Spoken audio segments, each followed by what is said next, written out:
This is part 3 of our Chapter 3 video lecture series, where we're going to focus on deferred or deferral of expenses and accrued expenses. In either case, when you make a adjusting entry at the end of a period, you're probably going to be recording either an expense or revenue here, or revenue. And if not, your entry is probably not an adjusting entry type. Yeah, maybe it's a transaction type that we had learned back in chapters 1 and 2. So let's first take a look at deferral or deferred expenses, where we're going to have already set up an asset that has that has value that we're going to be using up in the future.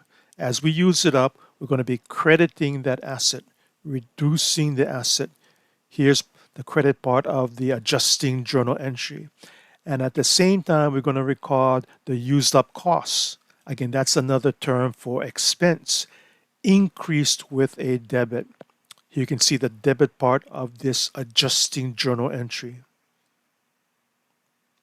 So the one we had seen in the first video for this chapter 3 was buying insurance and then using it up over a period of different months or different years. In this example, we had paid $2,400 for insurance that's going to be covering a 24-month period. And this insurance policy was purchased near the end of the year, December 1st, 2021. So when it comes time, and because it's going to last more than one period, more than 1 month, we got to set up an asset to cover that 24 months, here called prepaid insurance. Whenever you see the word prepaid, you should be thinking asset. Here I'm increasing the asset with a debit on December 1st. But now at the end of December, we've used up 1 month's worth of this asset. We're going to credit the asset, in this case for $100, reducing the balance down to $2,300. Here you can see the reduction of the asset with a credit. But we know every time we record a credit, another account has to be debited for the same dollar amount. In this case, used up costs, that's expense, insurance expense being increased with a debit. So here again is the adjusting entry being already posted into the two accounts. Decrease asset, reducing now the balance down to the remaining 23 months. And here, reporting the amount of costs being used up here in December, debiting expense account. Now, we don't post directly yet to ledger accounts like you see here.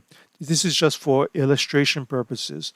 The correct procedure is to go to your general journal and write in the date of the transaction, or in this case, the adjustment here at the end of December. Writing in the name of the account being being debited and the amount of the debit. And in the next line, indenting, writing the name of the account and the amount of the credit. And then we post. Let's see if I can get my pen here going. Okay, you journalize first.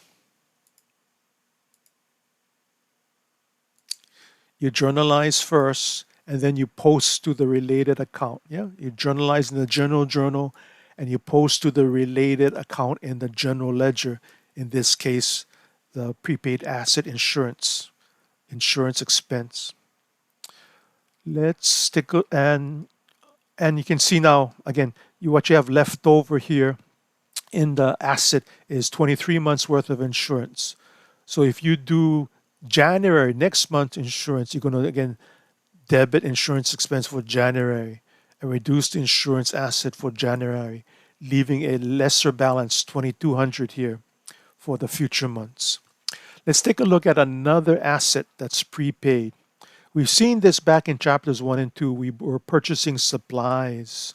And every time we bought supplies, we would debit the supply asset, making it bigger. And we would credit either cash or maybe if we didn't pay the bill, accounts payable. Now, every time we use up supplies, it would be too tedious to reduce that supply account. Yeah. So what we'll do is wait to the end of the period, in this case, end of December, and then physically count, or try to estimate at least how much supplies are left over.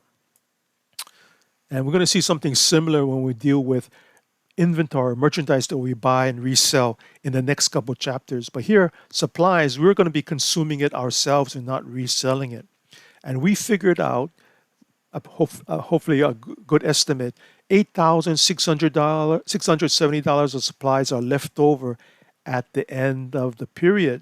So this balance here is not updated. We got to fix it. We got to update it or adjust it. And the way we reduce supply asset is to credit that asset account. In this case, with the difference between the two, bringing the balance down to $8,670. So here is the credit and the offsetting debit, used up supplies, supply expense being debited. And again, we should be journalizing this first and then posting to the respective account. In the meantime, you're probably going to buy some more supplies and use up supplies, but only adjusting it one time at the end of the period when you need to have an accurate balance. Here's the journal entry first, again, and then you post to the respective ledger account in the general ledger. Now let's take a look at other assets being used up, but these assets are going to be having a long life, like equipment, like a building that can be lasting decades, or cars, automobiles, things that are physical. Here we can kind of group them together in a category called plant assets, or sometimes you hear the longer term, property, plant, and equipment, or maybe a shorter term, fixed assets. Now, it's a little bit more difficult here to figure out how much of these assets are being used up every period.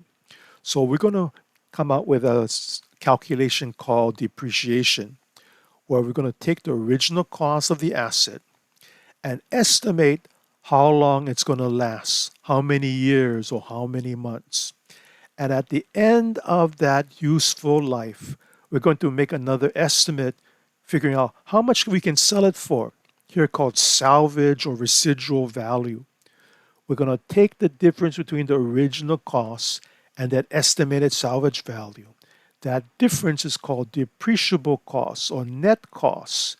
That's the true amount we're going to deduct over this life, this number of years or months. So in our case, let's buy an equipment that costs $26,000. Here, coincidentally, again, on December 1st, like our insurance. And we estimate that it's going to last 5 years. They use the term useful life, meaning that this equipment can actually last physically longer than that. But for our purposes, for our company purposes, we're probably only going to use it for 5 years and then get rid of it, maybe replacing it with better equipment. But at the end of that 5 years, we can probably resell it or get a trade-in value of $8,000. And then we need now to figure out how much of the cost is being used up each month for the next 5 years. So here is the formula. We take the costs and we minus out that salvage value to get the depreciable or net costs. This is the amount we're going to deduct as a depreciation expense over the next 5 years. Or if we divide this by the number of months, 60 months for 5 years, here's how much we get to deduct as depreciation. That's the name of this expense here, depreciation, each month of $300. And because the life, the 5-year life, is an estimate, because the salvage value of $8,000 is an estimate, this $300 depreciation expense each month is also an estimate. Yeah, but that's our best guess, right? Versus trying to come up with something arbitrary. So here is the original cost of the equipment, $26,000. And every month, we're going to record an adjusting entry to debit to show how much of that equipment is used up of $300. Again, used up, another term is expense, increase with debit. Now, the logical thing you would think to credit at the same time you debit this would be the equipment account itself, reducing the amount of equipment that's left over here, just like the prepaid insurance, just like the supplies. But because equipment is such a big asset, an important asset, what we want to do is always show the original costs here in the account. So instead of reducing this asset account for the amount of expense, depreciation, expense reporting, we set up a new account right next door to this equipment called accumulated depreciation for the equipment. Equipment is an asset account, increased with debits. This related accumulated depreciation account for equipment is increased with credits. Again, this is showing the accumulated over time usage of this equipment account recorded with credits. Sometimes we call this type of account a contra asset versus an equipment asset like you see here. Equipment asset increased with credits, contra asset accumulated depreciation increased with credits. So here's the journal entry. Record the expense, debit, not decrease equipment, but increase the related accumulated depreciation for the equipment, credit. So what we're going to do here is now maybe look at this equipment after 3 months of usage. So we did this journal entry 3 times at the end of December, at the end of January, at the end of February. So now in this accumulated depreciation account, we should have 3 months worth or $900 is the balance of usage for the equipment account. Yeah, $900 here. And the same original cost here for equipment. The original costs, 3 months worth of usage in the accumulated depreciation account. Because this is a debit, because this is a credit, when you combine debits and credits, you never add them up, right? We learned that in chapter 2. When you combine debits and credits, you take the difference. Here is how much of that equipment is left over, 25,100. Another term for leftover equipment is called book value. Yeah, maybe you've heard of that term. Now you know how it's calculated. Original cost of the asset minus the related accumulated depreciation for that same asset. Let's take a look at another expense being recorded, but this time not deferrals, but accrued expenses or accrued liabilities at the same time these expenses are recorded. So this is just one comprehensive example where we're going to be debiting expense, nothing new here to record an expense, but not crediting cash or not using up an asset, crediting an asset. But here we owe the money, increasing liability with a credit. Again, we journalize first and then we post to the respective ledger accounts. So here we have an example of payroll. Looks like one employee who gets $70 a day or $350 a week. Always get paid for 2 weeks on a Friday. So if it's a Friday, our employee is going to get paid, what is that? $700, right? 2 weeks worth. Well, at the end of the accounting period, at the end of our year, end of our month, even though it's not payday yet, we're told it's a Wednesday. We got to record how much that employee has earned, how much we owe that employee. Okay? Even though it's not payday, they'll get paid on their regular payday on a Friday. But in the meantime, our company got to show that our employee has earned, looks like in this case, 3 days of pay or $210. So we record the expense debit, but not credit cash, but we owe the money, increasing liabilities called salaries payable.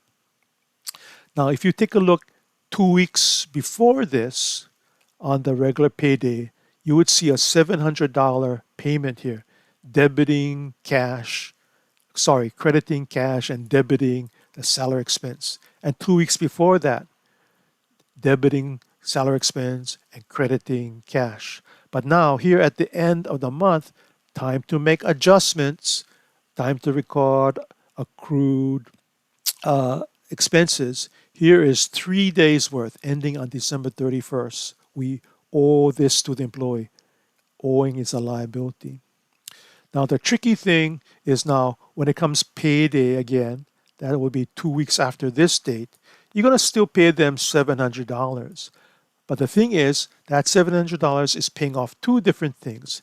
It's paying off this liability, and then the remaining 2 weeks worth of salary expense coming out of that same $700. So here in this example, when you pay, looks like on January 9th, the regular payday, the same $700 to that same employee, you got to remember you really are paying off two different costs. One is the salary for last month or last year that was accrued for those 3 days. And then now for this year, the following month, just 7 days worth of salaries. So the total of these two, one reducing the liability, one increasing the expense, is coming from that same $700 biweekly salary payment. There's something called reversing entries to maybe make this a little bit more simple, but we're not going to cover reversing entries in our class. But if you are interested in that, if you've seen it in maybe in your job, you can take a look at appendix here in chapter 3 talking about reversing entries, and that's going to cause this entry here to change. Yeah, but in our case, you can pretty much ignore reversing entries, but you got to pay attention now to the subsequent payment of the liability that was accrued, because you may be paying for something else also at the same time. Okay, go ahead and continue into the next video where we talk about deferred revenue and accrued revenue.